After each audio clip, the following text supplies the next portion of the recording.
We are back with another back with another Milk Crate business moment with my friend Jen Beck.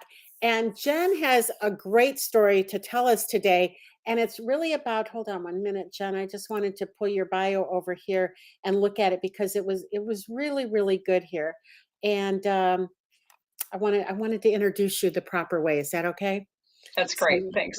let's go. I'm going to just pull it over here and read it here. So listen, Jen Beck is a works with high achieving professionals and entrepreneurs to increase their performance by transforming their health, effectively managing their stress, and creating lifelong lasting behavior change. As a result, their energy skyrockets, the excess weight begins to fall off, and healthy eating becomes second nature. I think we could all agree that everybody needs that.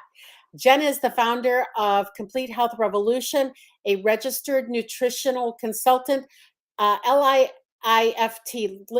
Jen, how do you pronounce that? Lift. Oh, okay.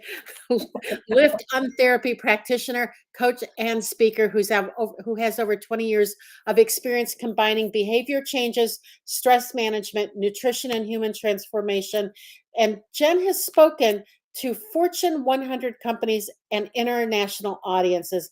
Jen, thanks so much for being here today. Thanks for being on my podcast. Thanks, Jean. I'm super excited to be here. Well, I'm so excited because when we just briefly spoke about what your milk crate moment was, I think it's something that a lot of women go through, and they have to make a choice. So I'm going to just stop there and ask you if you would mind sharing your milk crate moment with us. Yeah, for me, it was one of those moments where, life had been completely turned upside down. I had just gotten out of a very challenging, albeit toxic marriage, and in the middle of my divorce, became a single mom, downsizing my house with a dog that had blown out her knee and a 3.5-year-old all at once. Oh, wow. And in that moment, it was like, wow, do I keep going, or do I just pack up and go get a job and have somebody else worry about the marketing and the sales and the organizational stuff and the admin and all of those pieces so I can just focus on my daughter?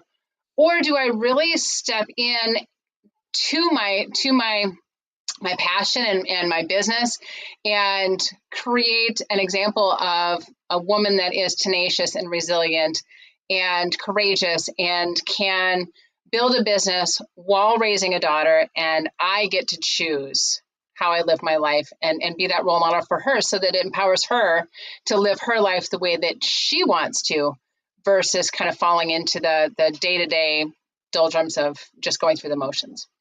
So when you just explained that, you literally made it sound like it was an easy peasy decision. God knows. Oh, yeah. So tell us a little bit more about that. What was that like in that moment? I was really in a place where I was struggling because that divorce and downsizing our house had taken so much out of me. Mhm. And I mean, there were moments when I was just laying on the couch going, good God, I don't want to get up. Like, can I just turn it off? And, and this was right in the beginning of COVID too. So nothing like piling on. Right. And my daughter's business, or my daughter's school, her preschool shut down for 4 months, like a lot of schools did. And I had a brick and mortar, and then got to, in a moment's notice, figure out how to do an online business when I had resisted anything online for quite a while. And so looking at all of these different aspects and like, oh my gosh, how am I going to figure this out? How am I going to make this all work? The overwhelm was insane. And, it really took a lot out of me to even think about getting back up and start networking and marketing and sales and like, oh, good God, if I have to write an email right now, like it's just too much. Mm-hmm. And the ease of having a job and having somebody else just tell me what to do at that point. Right. It was so hard to think about creating anything in that moment because I was dealing with the depression and the loss of the marriage and the grieving of the marriage. And then having a 3.5-year-old to to raise two. There are those life defining moments where we get to decide if we're going to stay or if we're going to opt out. Yeah. And I mean, even in my marriage, I had one of those where it was like, I can keep fighting and keep living in a miserable situation, or I can pull myself up by my bootstraps and decide what I want to create and what I want to do. I think I think a lot of women come, and it doesn't have to be a divorce, right? I think a Right. lot of women come with that either, do I start a business when I have children? Do I travel when I have children? Right? Yeah. I think a lot of women struggle with so many different things in the marriage, and just like you said, if they're very unhappy, do I stay in the marriage when I have children? Right? Yeah.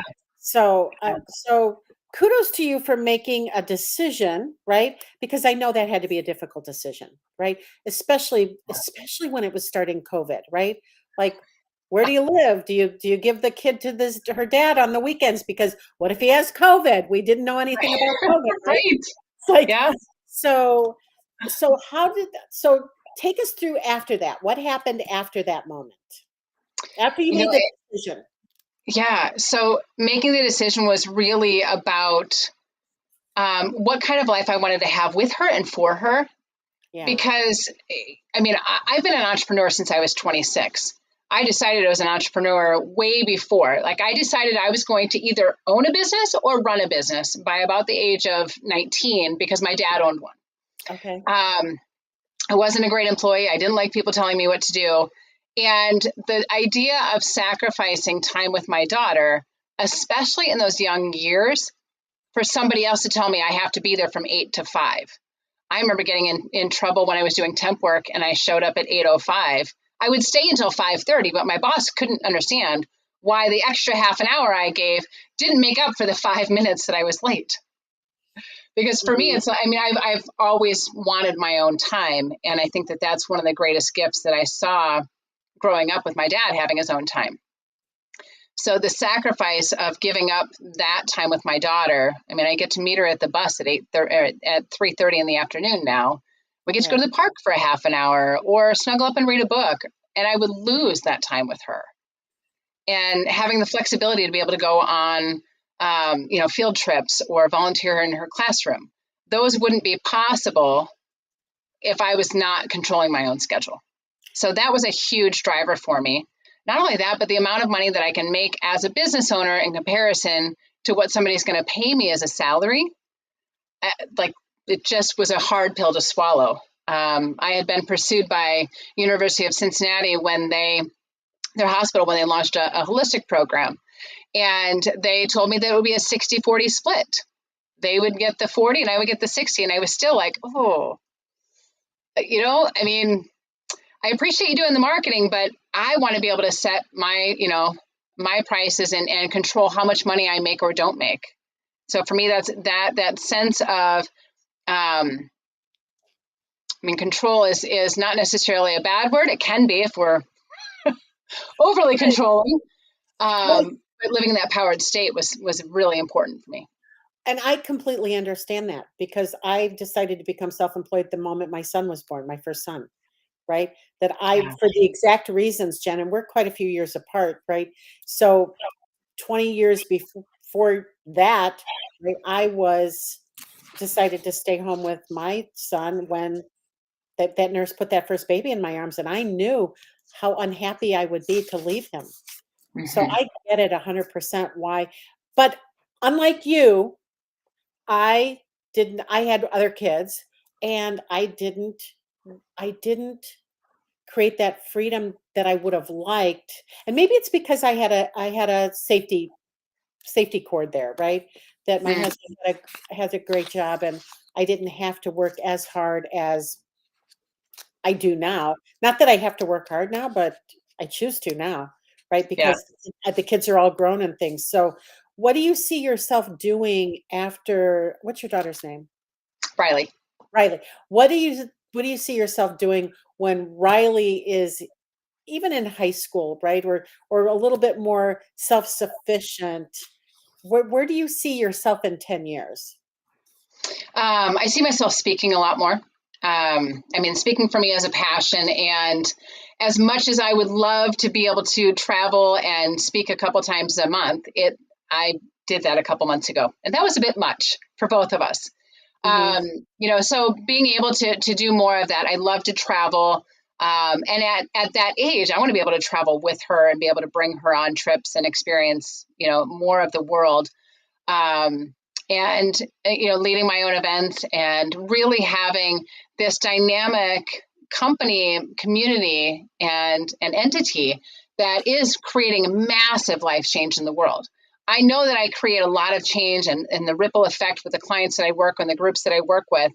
However, having a massive change, massive impact, because I have more time and she's got more autonomy.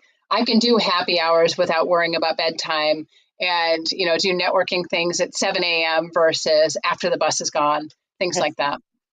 Well, let's talk a little bit about something that was not in your bio, if it's okay. If you don't want to talk about it, you can tell me. I don't. But you said nothing was off topic, so right as the celebrity of my podcast today, right? I'm like, is there anything off topic? And you're like, nope, everything's good. So Yeah, one thing I did not know about you that I found out recently when we were together was that you do some energy work. I do. So can you tell us about that? Hey, Don Murphy. I see Don Murphy's there and he added some comments there. So Oh, awesome. how do you, Hey, John. Yeah, so in the midst or the deepest part of my darkest part of my marriage, I was introduced to a healing modality called LIFT. And LIFT stands for Life Improving Internal Focus Technique. mhm, And it really is about repatterning the subconscious and removing trapped emotions that are stored in our body. So our body stores our emotions, those negative emotions, as a warning light or a radar detector, right? We experience the positive ones. We want to share those with everybody. They're amazing. But when we experience a negative situation or a traumatic event, our body locks that memory and locks those emotions in our body to help us stay out of situations that feel remotely similar. So if your dad was a big yeller when you were a kid, chances are whenever somebody as an adult, whenever somebody starts yelling, there's a physical visceral reaction of like, right? Or it may be that you react or run or hide or freeze. And so what LIFT does, it actually helps to remove those emotions, release those emotions stored in our body. So the trigger is no longer there. And then repattern more positive energies and positive emotions in its place. So we fill that gap in. And then also looking at actual belief statements. So a huge one that was really common at the beginning of COVID, especially, is the belief that the universe is a dangerous and unfriendly place. hmm, Instead of what we ideally want to have is that the world is a safe and friendly place. right. And so imagine the difference in how we show up if we believe that the world is a friendly and safe place versus the universe is a dangerous and unfriendly place. Right. And so when we can be able to remove those blocks and those self-limiting beliefs, it is amazing what can happen on the other side. Relationships are now working and successful. People that were once afraid of being on stage can now step out and feel confident and really get their message across and empower other people because they're not connected to the outcome or they don't have that constant chatter in the back of their head. And their health, and I talk about lasting behavior change.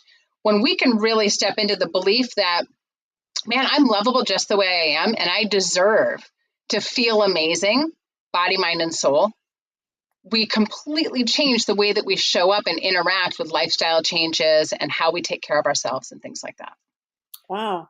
Well, I think that is that so you and I had a little session Mm-hmm. a month or so ago. Is that what that was? So that was a part of that. I'm also trained in something else called emotion code, and emotion code looks at just doing the emotional releases and then installing the positive emotions in its place. Very cool. Very Yeah. cool. So I love the fact that you learned how to control what we're calling the uncontrollable, right? You took control of what you felt was where it was out of control, Yeah. right? And created the Yeah. life that you wanted. So what advice do you have for anybody else who might be going through that right now? What would be your biggest piece of advice for somebody who might be in the same situation now that you were in 3 years ago or 2 years ago? Um, the first thing I would say is give yourself some grace. If you are going through a tough time, if you're going through depression or anxiety or a huge life upheaval, you've got to just pause and give yourself some grace. I used to beat myself up for laying on the couch and feeling depressed. And there's a time and a place for that. I mean, when you're going through massive trauma, your body needs a little bit of rest to be able to process and release that. Mm. If we power ahead, it doesn't always work out for our greatest and highest good. So the first thing is to pause and just take a breath.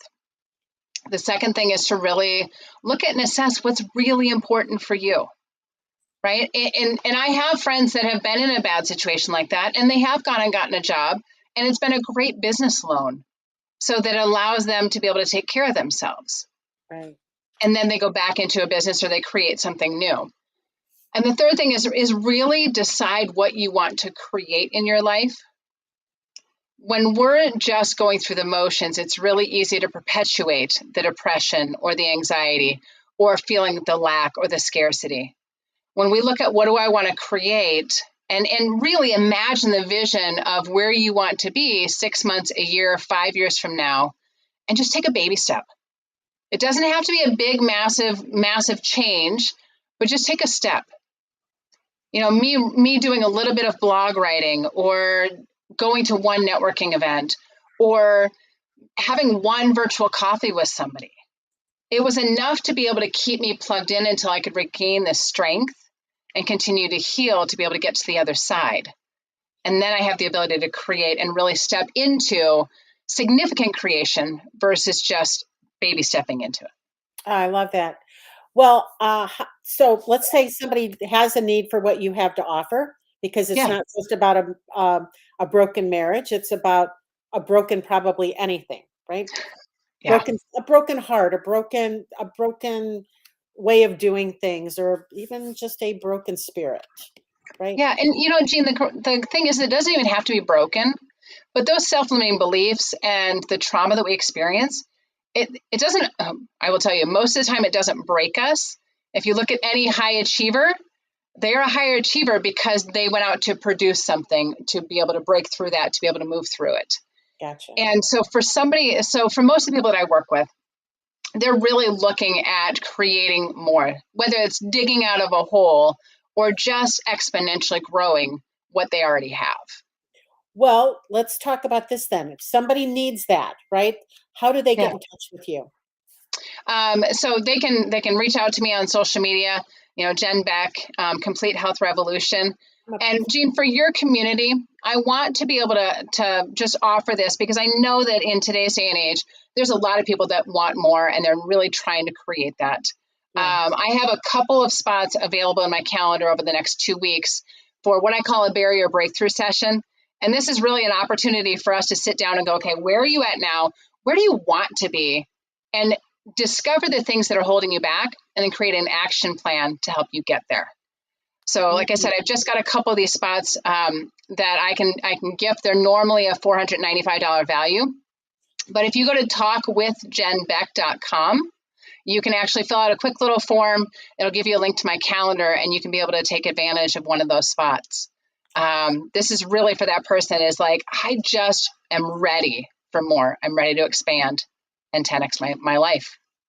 Well, I want to just give you some kudos there too, because you were at the turnaround conference that I did this year, Yes. and I don't know why I went into day 3 a little not feeling it, right?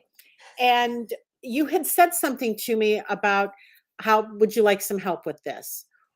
Why would I turn that down, right? Somebody's offering me some help with that, right? And you did a little breakthrough session for me. And I came back and literally killed it that day. So, a day 3. So, I can't thank you enough for that, because listen, I probably, if I didn't think that you had the goods, I wouldn't have you here, right? Because that's who I am. I'm only going to bring things to people that I believe in. And Jen Beck, I believe in you. So I Thank think you. that you've been around this community for a long time now. So I consider you part of this community too. So Thank you. just, Thank you so much, Jean. You're welcome. Thank you so much for being here. Do you so if you want to spot with Jen, right? Don't take this for granted. It's a 409, would you say 497? Yeah. $497 session that she's offering to gift you for the first two people, right? That want to Yep.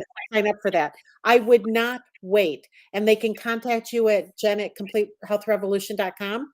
Yep. Or they can go directly to the link talkwithjenbeck.com and be able to secure their spot. Oh, perfect. Perfect. Go there.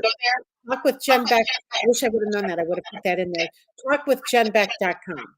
Right. So, Jen, thank you for being here today. Thank you for sharing your milk crate business moment. And I know that that had to be a really difficult, uh, time in your life. And I just want to say, hi, freaking five for getting through it, coming through that, and on the other side, what an amazing business you've built. Thank you so much, Jean. I truly value you as a coach and your community and the people that you bring together. And I love being able to support you at your conference and just be a part of your team. Well, thank you so much. Have a great day. Thanks for being here.